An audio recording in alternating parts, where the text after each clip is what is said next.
morning, garden friends. It's Heather at Bush Poppy Farm. It is December 16th, and today I'm taking you on a farm and garden tour. Yes, farm and garden tour at the very beginning of winter.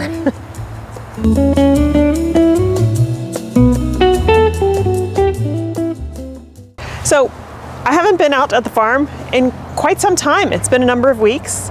I wanted to come out here and check on everything. Like I said, we are going on vacation soon, next week, and we'll be gone for 2 weeks. And so I wanted to be sure I could come out here and see how everything was doing, see if there was anything that was like, you know, in urgent need of addressing.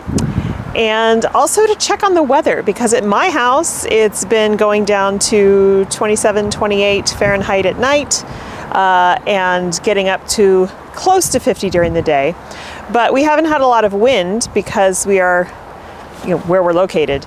Here in this like canyon, there's always a lot of wind, and it's breezy right now. It's very cold. However, it's warmer here than it is at my house. So I'm going to check on how everything's growing in the high tunnel and just see how everything's doing here. And also make notes of all the things that I need to do when we get back in January. And there's a lot, but that's good. I'm looking forward to getting back to work. So let's take a quick tour of the farm, then we'll do a home tour. So here we are in the high tunnel. Everything's looking great. The seedlings that I planted here, I don't know if they're going to do anything. You can barely even see them. So, you know, that may have been a bust, but we'll see. Actually, I do see they just haven't done much growing, right? So here's some right here. There's more, here's more. So they're in here. They're just not doing much, but that's to be expected. It's cold. Clearly we've got something doing some digging. But so I've noticed that at the home farm too, and what I'm going to do is pick up some Repels All and sprinkle it around both places in the next day or so. This is the tulip bed. Nothing coming up yet, but that's probably a good thing. I'd rather these guys be starting to come up in January, February time. This is the ranunculus, one of the ranunculus beds. I mean, crazy amount of growth. There's a little bit of weeding I need to do. Not a big deal, just a few pieces of grass that are popping up. Everything looks really good. Nothing looks like it's being nibbled on. So that's also good. But wow, so much growth. I'm definitely going to have earlier flowers this year. So I do want to come in here, and this is a note about what I need to do some weeding, cultivating here.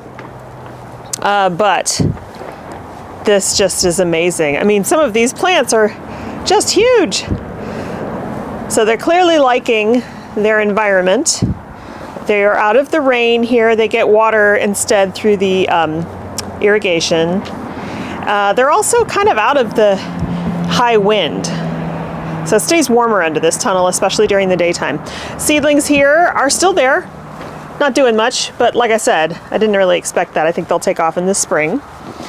And then this bed is mostly empty by design because it's going to get planted up in the spring with other stuff. I do have some things in here, but I'm not really seeing evidence. Oh, here we go. Okay. I think I went further than this. Maybe not.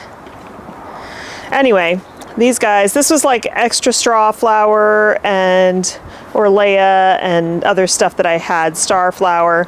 So if these don't end up thriving, it's not a big deal because I have them all planted at the home farm. So another thing I want to do is come in and weed, get rid of all these guys. It's fine that they're on the edge, but they will start to spread, and when they go to seed, then they go everywhere. So you definitely want to get rid of them before that happens. Same thing in the pathways. So I'll just bring my hoe out and cultivate all this, and I'll just leave them on the ground there. Birdie's beds. They're planted up with all the narcissus, and some of them are starting to come up. As you can see, we've got a few. So that'll be a very pretty show. And like I said before, I planted them pretty deep so that I can plant annuals over the top. The greening has begun. We always joke about this. You know, we go for about 8 months with no rain at all. And then when we start getting it, everything starts turning green. The hills, which will get greener and greener and greener. We have an emerald winter here. Okay, so all the stuff that I planted in here is still doing fine. It's just dormant right now. With the exception of the grasses. Obviously, I need to do some major weeding in here. But the solidago, the yarrow, all this stuff, it's just resting until it gets warmer. Okay, not much going on obviously in the greenhouse because that's just storage right now. But I'm kind of surprised at how alive everything still is over here. So I'm wondering if it's actually, if it actually gets as much frost here. These alyssum, they look beautiful. The lavender's fine. These African daisies, just crazy still. Look at that. And it looks like maybe, I don't know. I did a lot of direct sowing here. Oh yeah, I can see some stuff starting to come up. Hopefully this will take off in the springtime. This is all stuff I need to clean up. Have to do weeding here. And again, this upper field is going to stay under this tarp until probably April when we're ready to start planting. I'll get more compost and we will fill this with flowers. Whew, it is so cold out here. Okay. Oh, here's the rain gauge. It is full at 130 millimeters, 5 inches. So 5 inches of rain out here from the last 2 storms. That's really crazy. This was all the basil, totally normal for it to die back. So that'll all get, I'll get rid of all that in the springtime. I'm gonna leave all the seed heads for the birds. And all of this needs to get weeded. I mean, these are just weeds that I pulled up and they're just still sitting here. So need to come back in and do some more weeding, but this bed I did already tackle once, so it's not too bad. Except look at that. That is poison hemlock. I mean, this stuff is amazing. It just is so tenacious. The borage doing just fine overwintering. All this nepeta. This is where the big mess comes. So here I can tackle all that with a hoe. That's not a big deal, and especially when the soil's nice and soft like this. This bed, for the most part, is already taken care of. You guys have seen that before. I just need to do the back bed. So I'm gonna have to come through here and meticulously remove everything because some of the stuff I want to save, but a lot of it needs to go. A lot of it is this nasty thistle, which I need to dig out with a shovel. It's just too tenacious. The stuff that is still in here, I can see the yarrow and stuff is just fine. So if I can get rid of the nasty thistles, then we're gonna be okay. And you'll see no bees. They're usually congregating here.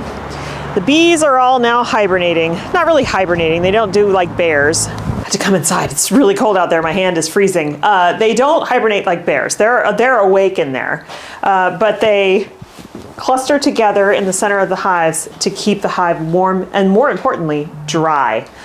So it's a really important thing for them.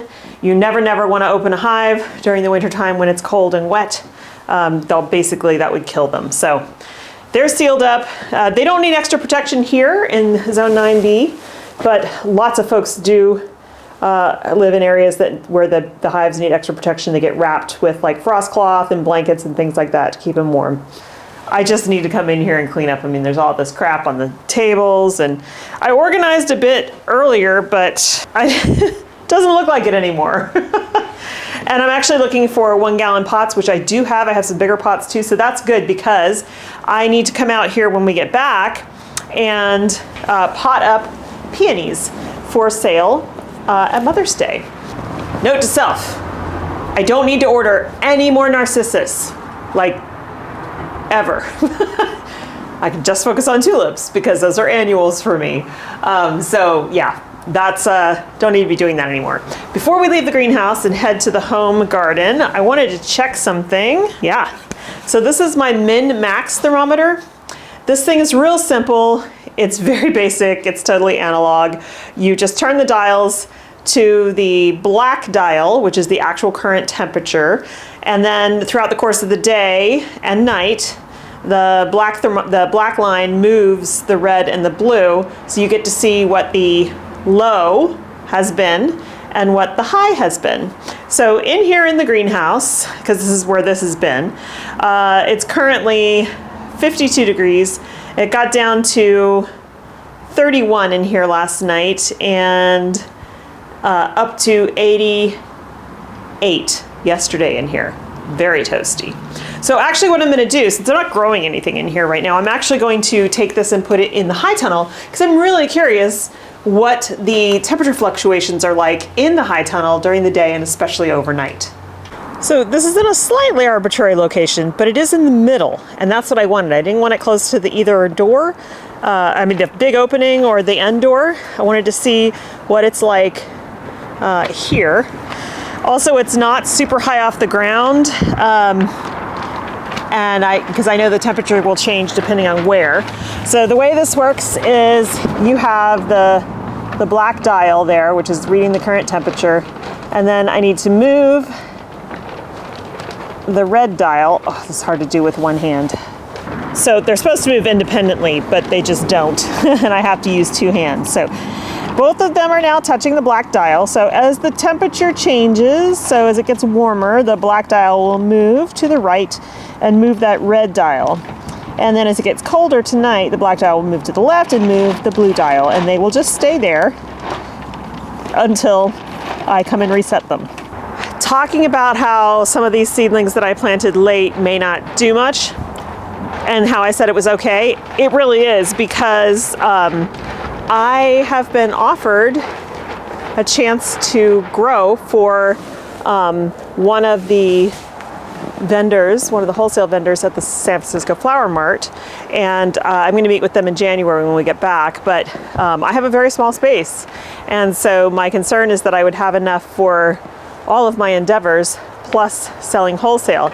And so having a little extra space here to plant stuff, if these don't come up, totally cool. I'm not stressed about that at all. Plus I still have those 3 large beds up in the upper field.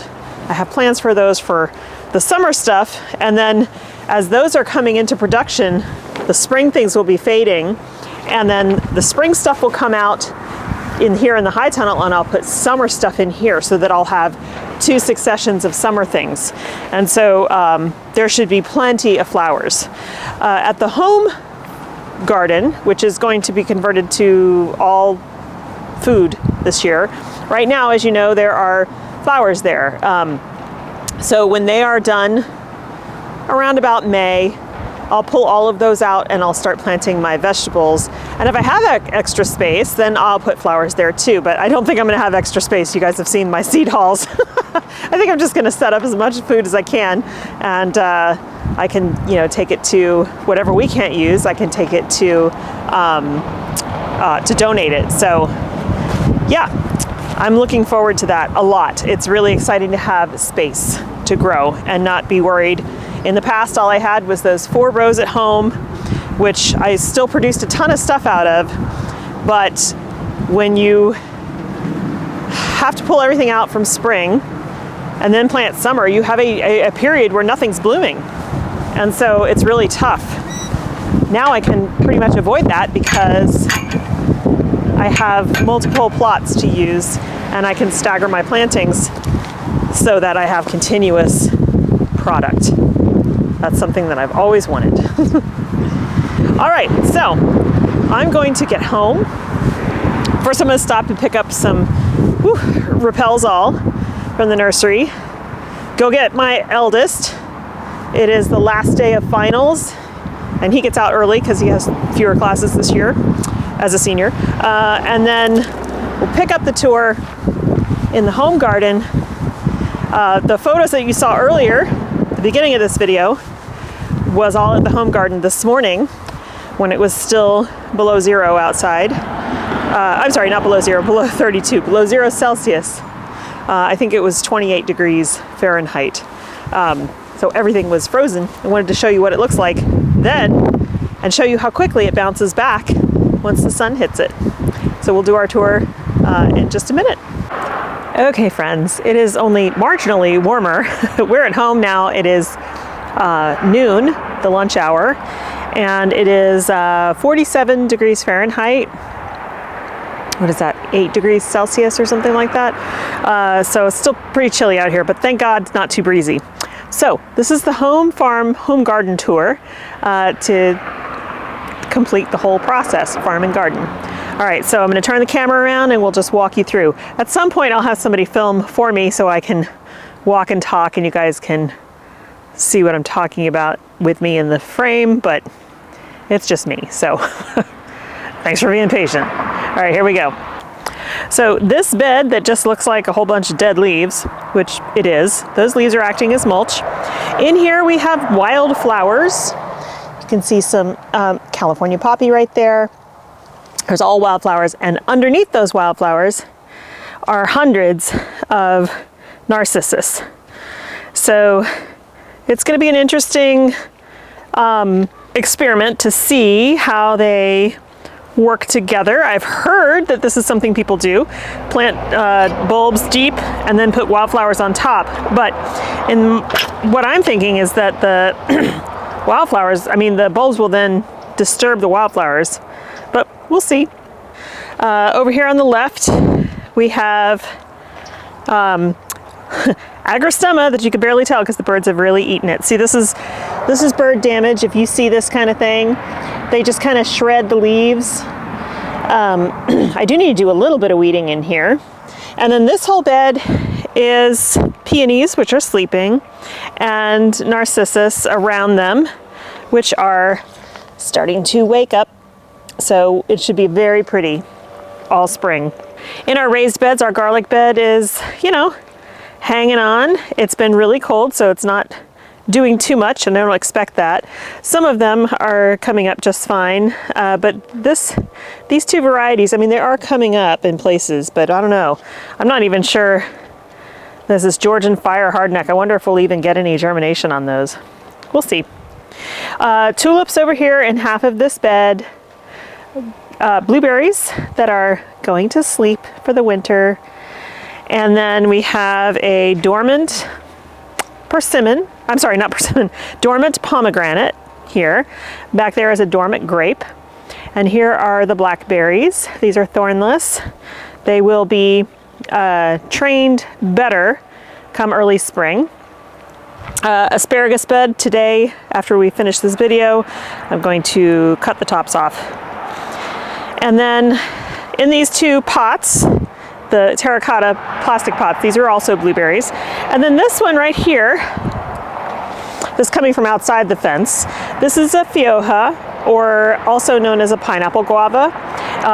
It's just here, and it's a pretty plant. I've actually used it as foliage before in bouquets, but we have a bunch down there at the end of the road as huge shrubs. They always flower, give us nice flowers, but we've never gotten any fruit off of them, which is a bummer. So if I wanted to really dig into that, figure out why, I could, but I have too many other things to worry about. So rest of the raised beds, this is beets and onions and broccoli here, and dead potato plants, which I expected because they were surprised to be in there to begin with. We have radishes and carrots. And so you can see there's no damage here. These were all heavily frosted this morning, like you saw in the beginning of the video, and they look great. There's no damage. These guys can handle that. And again, picked over leaves, that's from the birds. That's why the radishes are in cages right now. Okay, pollinator patch. So first of all, the rose arch, so many rose hips on it, looking so pretty. This thing just bloomed all year. I'm gonna give it a very hard prune in January and train it more. There's a lavender here. think that's a milkweed. This is our buddleia, and then this giant salvia, absolutely giant. Just like always, I'm going to cut them all back to within about a foot of the ground come early spring. And then they will grow again to look just like this. The best thing about cutting back like that means that you keep rejuvenating the shrub. It also means that it doesn't get out of control, and it keeps you from having lots and lots of really heavy woody stems. And so you'll get regrowth that's softer stems, faster regrowth. It's just a better way to deal with these kinds of shrubs because they can get huge. If you want them to get huge, that's one thing, but I need them under control in this garden. So that's what I do every spring. Okay, so we have more milkweed and also some penstemon in here, and nice and dense, and some decorative grasses and stuff. And of course, a couple of lone, these are oak trees that just sprout up because we have oaks nearby and the squirrels like to bury the acorns in here. Dormant plum tree, that's the 5-in-1. This is a dormant pear, dormant apples. So we'll see what happens with these guys. Hopefully they'll give us some fruit this year. And then down here we have strawflower, scabiosa. This was the dahlia bed. There are still dahlias in here. I'm very curious to see if they will come back next year. I've never experimented with leaving them in the ground, so we'll see what happens. And these are the fruit trees that we newly planted. I will be taking off the stakes in the next month or two, but until they get rooted in, it's windy here, so they need that support. And then over here, all of these guys were super frost laden this morning in the earlier video. This is all fragrant stock, looking great. Obviously need to get in here and weed, but the great thing is all I need to do is take my hoe and just run it down through the rows, and that stuff comes right up. This is some broccoli and some, yeah, they're all four are broccoli. Let's see, down here, the rest of this bed is empty, which is good because I can fill it with early spring produce. These are the radishes that I keep forgetting to pull. Look at the size of that French breakfast. That's lovely. This guy, see, this one's not poking out yet, so I'll just take those two in. This is a weird, funky mushroom, some kind of spore. I used to freak out when I found mushrooms in my beds, and now I realize they're coming from the compost, and that's actually a good thing. Our little goji berry here, just doing just fine. Like it clearly isn't having a problem with the frost. Yarrow along this fence line, as well as a bunch of St. John's wort that's just here naturally. It comes from the other side of the fence. This whole mess, obviously, I'll have to do a bunch of cleanup soon, putting all these stakes away and all that kind of stuff. But this is the chicken pen that we still haven't finished. I still haven't finished. Got pumpkins in there, which is so funny because I bet we're going to get some volunteer pumpkins come up in the chicken beds. Anyway, we do have yarrow along the side and that back row, and the chickens will eventually eat all that, and that's fine. But it'll be many, many months before we have any chickens in here. Marigolds done after many, many frosts. I just haven't had the chance to come out and pull them up yet. Here we have some scabiosa on the end, feverfew looking beautiful. Starflower. The status. Actually coming back from all that bird damage. And snapdragons, looking great. And then of course, all the cabbage. I'm actually gonna harvest one of these heads for dinner tonight. We're having Chinese 5-spice slow-cooked pork, and I think a Chinese cabbage would be wonderful for that. We have Daucus and Amimagus here, or Leia. This looked so awful this morning before the sun hit it because it was so frosty and it was like bending over. I mean, just everything looks so good. And then we have the Phacelia growing in between the rows of all this straw flower. I'm gonna have so many dried flowers this year. That's gonna be great. So just like at the farm, I need to sprinkle the Repels All on all of these beds because the damage hasn't started yet, but it's coming. Take a look. See that giant hole? And there's another one over there. Yeah, this is all rodents. They haven't really started destroying things yet, but they will. So if I've learned anything from having deer destroy everything, it's don't wait. I've been using Repels All out here for a while, but it just rained a lot, and so all it gets, you know, washed away. So I'm going to apply that, and then I will take you on the rest of the garden tour. You can see the other parts of the home garden that I haven't shown you in a while. I've talked about this product a bunch of times, and it's not like I'm affiliated with them or anything. They don't even know who I am, but I find that it works really well for me. I don't like killing things.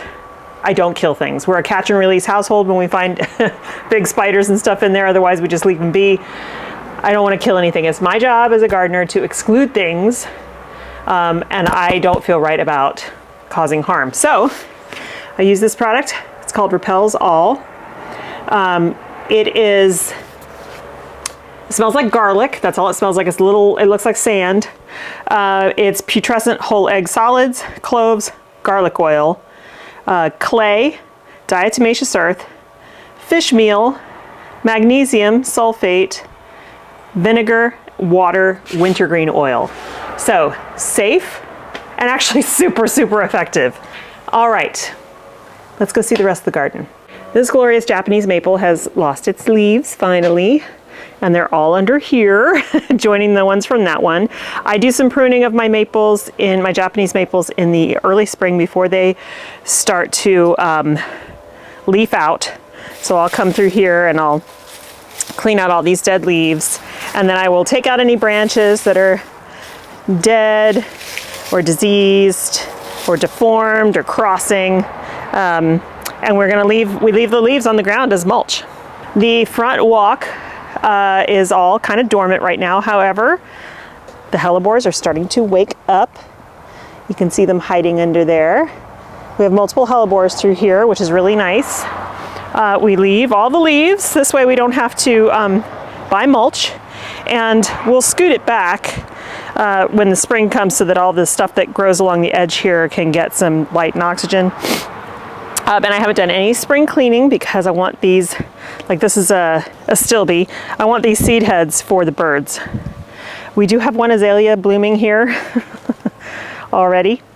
This is a cotoneaster, and I have to keep cutting it back because it gets really big. There's another hellebore back there, a nice pretty white one. These Pittosporum silver sheens, we put in a couple years ago. There's 3 of them. They're getting huge now. I actually cut on those for foliage sometimes. There are 2 red twig dogwoods, but they have stayed kind of dwarf. There's one right there, and then there's another one in between those 2 Pittosporums. Got lots of lavender in here. There's creeping thyme, and of course some weeds that need to come out. But see all these seed heads? This is like a boon for wildlife during the winter, so that's why I leave it up. I'll come in and clean everything out at the end of February, early March, and give it a refresh. Beautiful giant grasses here. I don't even remember which one this is. And then all those dead seed heads there, that's from monkey flower, and that's a pink variety, spreads very quickly. So all of this stuff in here, the goal was kind of have it a little bit wild, mostly just to cover up the ground. And this is all drought tolerant stuff. We do have some irrigation in here, but it's not a whole lot. Got some euphorbia there. This is another azalea, more grasses. There's another hellebore back here. So it looks like a mishmash, and for the most part it is. There are also about 1,000 daffodils planted in here, so it gets really, really pretty in the springtime.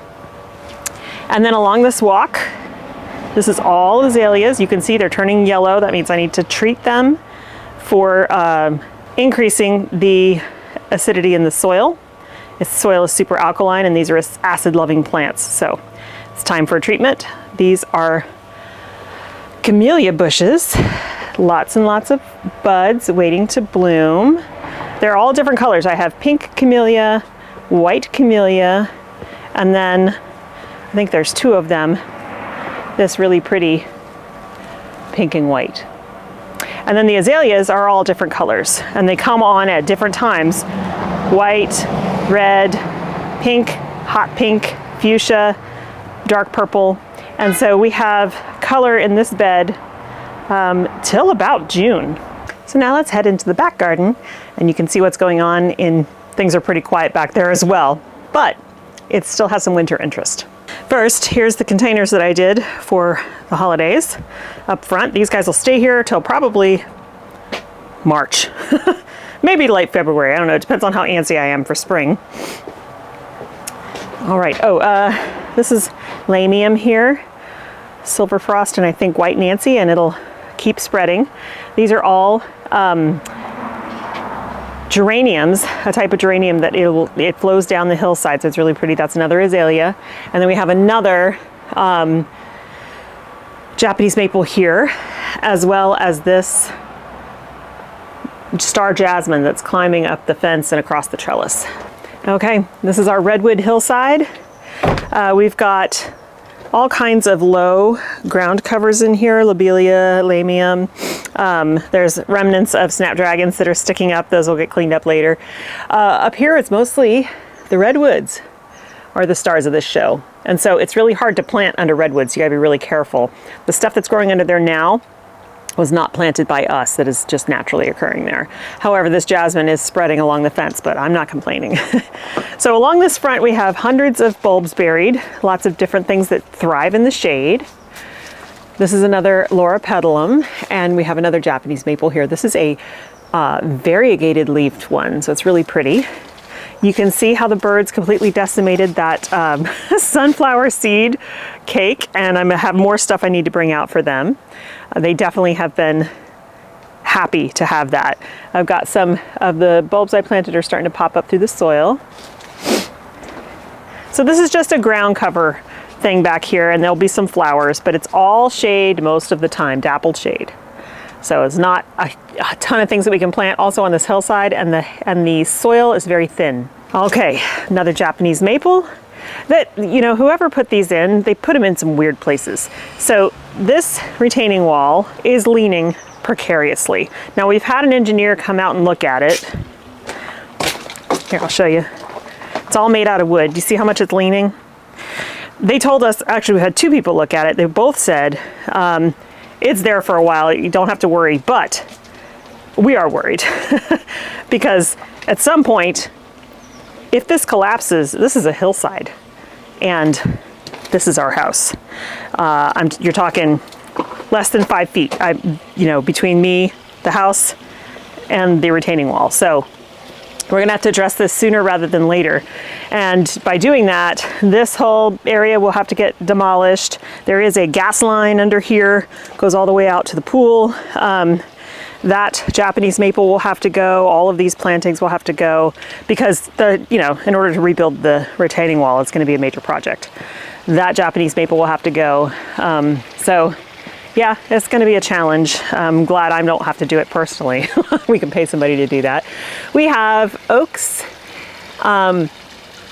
California bay trees, California buckeyes over here for the most part, and ferns down here.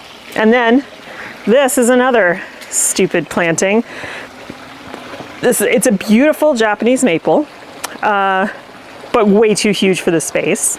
And we can't easily dig it up because all of its roots go underneath the concrete patio pad.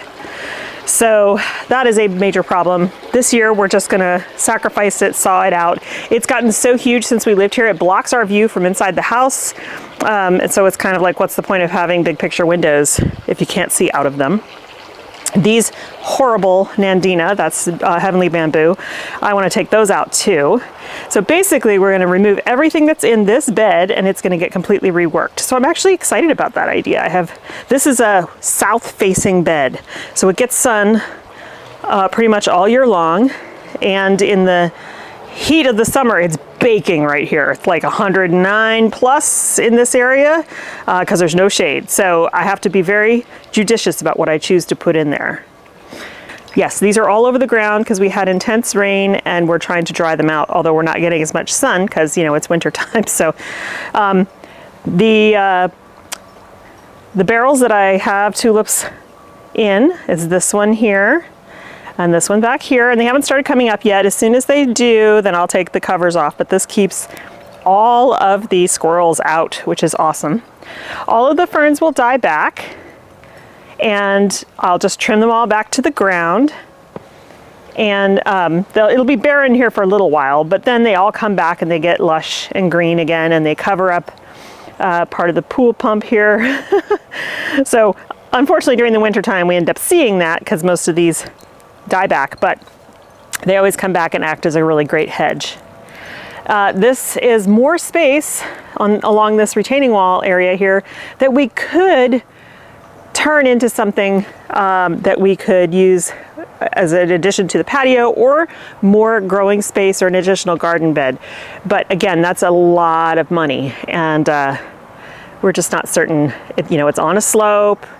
There's just a lot of things to think about when it comes to that. But it is part of our property that's a pretty big area that we could be utilizing. There's another camellia here. It always flowers in December. Very, very pretty flowers. There's a japonica back there. And then these guys are just going to be, this one sits out. I do nothing to it. It's a ponytail palm. I should be bringing it into the greenhouse, but whatever. This hydrangea, Fire Island, of course, goes dormant for the winter and then comes back every year. There's nothing in that little pot. And then these, this is just a star jasmine. I've pulled everything out that was around it. I will put annuals in there in early spring that I grow. I'll probably put violas in there. But I've been trying over the last year and a half to train this thing to really fill out this trellis, and it's starting to do that. And then here's another geranium bed that leads to a very kind of weedy, but mostly just lots of leaves. This is all euchera in here, a bunch of different varieties, and a giant hellebore. This is a single plant. It's huge. And then this one's a Chinese lantern and another japonica. And then back here, you know, on the hillside, more random plants and stuff. I mean, it stays shady back here, so it's not like we could really do anything major, but it's hard to look at all the space and think it's not being used. So in front of the greenhouse, now we have the trio of pots. They're looking not so great right now, but that's to be expected. I mean, except for the cyclamen, they're happy. Actually, everything in this pot is for the most part okay. It just kind of needs to be pruned up. But that's a lemon cypress. These are cyclamen, and then this, I can't remember what it's called, but it has these beautiful red berries on it. This is a hydrangea. There's a very small hydrangea bush in here. And then these were some flowers that I planted last Christmas, and they did great all year, but I'm gonna have to pull them up soon and put something new in there. Dormant hydrangea. There's also 4 dormant hydrangea along the barrier here, along the edge. There's another dormant hydrangea. So this is a repeat over here of these pots. And then there's more hydrangeas back here. And then, of course, the rain barrel that we've got going. We have Japanese anemone here. These struggled to take off. I planted them at the wrong time of year, but they're finally doing well, and they will spread really well. This is the perfect environment for them, where they get a little bit of sun, not too much. They are a white variety. And then over here, there's just some rhododendron and stuff, and another Japanese maple. And then down the hill to our to the shed that came with this property is like horrible. We don't really keep anything in there. We call it the rat hotel. But we have this beautiful stand of redwoods, which I absolutely love. They're just beautiful. Bats live in there, so that's really wonderful. And then we have another steep hillside here with some more California buckeye and heritage oak trees as well. But again, more property, but it doesn't feel very usable right now. And then there's our creek on the other side of the fence. That's the seasonal creek. It's slowing down right now. But generally, like I said, in the summertime or in the dry season, it is bone dry. So the grass, you know, dead right now, but that's to be expected. This was all new grass that we put in this year. We seeded this whole area and it was beautiful and lush and green. So we're really happy about that. We do need to run the mulching mower. We have a mower that just mulches, chops up the leaves and then leaves them on the grass. So it doesn't smother the grass, but it also feeds the soil. So we need to run that out here. Fig tree, dormant right now. And then there's nothing really going on in most of these pots. They're just kind of hanging out. I did plant some bulbs in here, but you can see the squirrels have had fun digging up. I just don't even really care right now. I'm just like, whatever. These were herbs, but of course they are affected by frost, and so I will plant new herbs in there come after frost. Meyer lemon. See how yellow the leaves are? This means it needs iron. So it's time for an iron treatment. Here's a lime. This is a key lime. It also needs, so you can tell by the leaves are chlorotic because they are yellow with green veining. And this one looking much better. It was very chlorotic for a while. Oh, and this is a very nice lemon. I'm gonna go on and pick this one. That was extremely chlorotic and it took almost 2 years to get it going good. So these guys need an iron fix. When you're growing in a pot, it is very easy to leach nutrients from the soil quickly, both through rainfall and watering. So you have to replace them more consistently than you do when they're in the ground. Green stalk, very quiet right now. You can see all the dead leaves for the strawberries, but in amongst the dead leaves there are also strawberries and blossoms. So, you know, like I said, we get cold, but not so cold that things don't grow. So even a lot of the sage and the oregano and everything, still doing fine. So I just need to come in and clean all this up. We've got peppers that have been sitting out here. At this point, I'm just letting them dry on the vine because they're not fresh eating anymore. But these are some greens that's still looking good. It's time to kind of clean it up and get ready to start. I'm going to start a whole new round of greens in January and plant these up. And then the cottage garden. Also full of leaves right now, but we've got some, this is giant red rooster fountain grass here. We've got some chrysanthemums in here. We have lupins in here, lots of foxglove, lavender, lots and lots of bulbs of narcissus and tulips and muscari and everything. Some of these Dusty Miller need to go, right?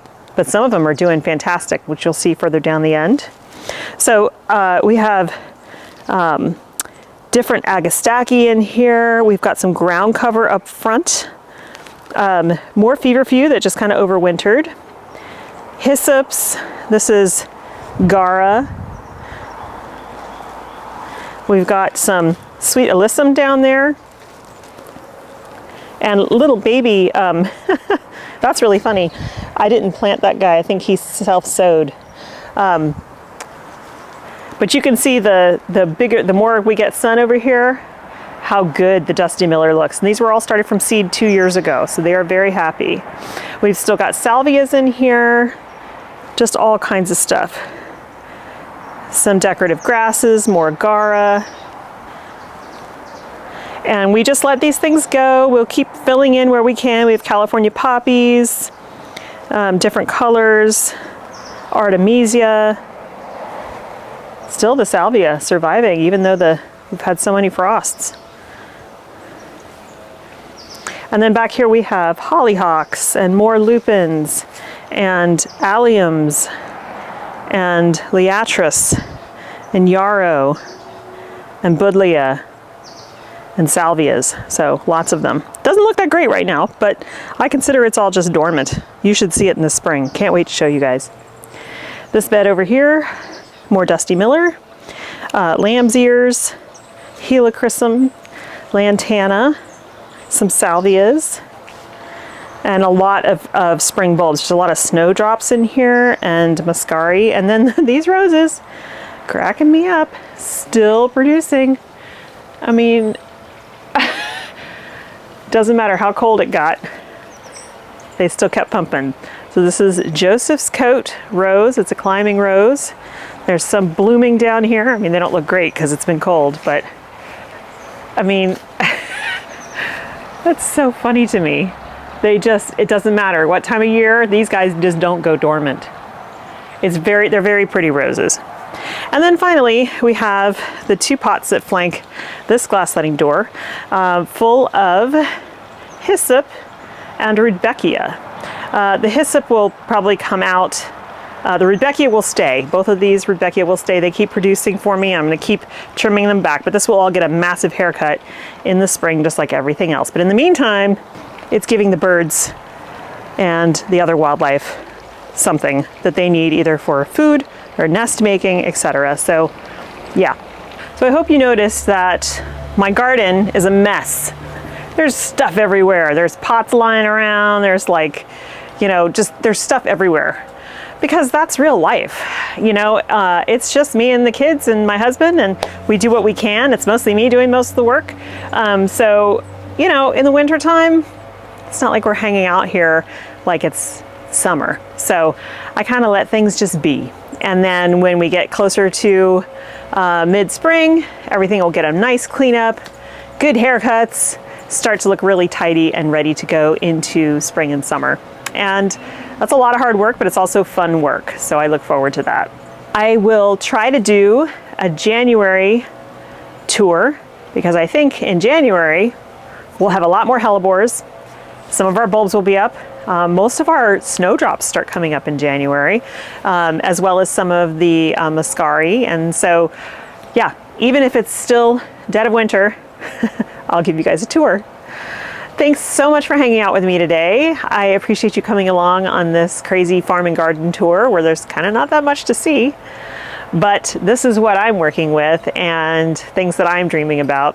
And I need to write down when I go to edit this video all the notes that I took about things that I need to do. I hope you guys have a wonderful time in your garden. I will see you in the next one. Bye.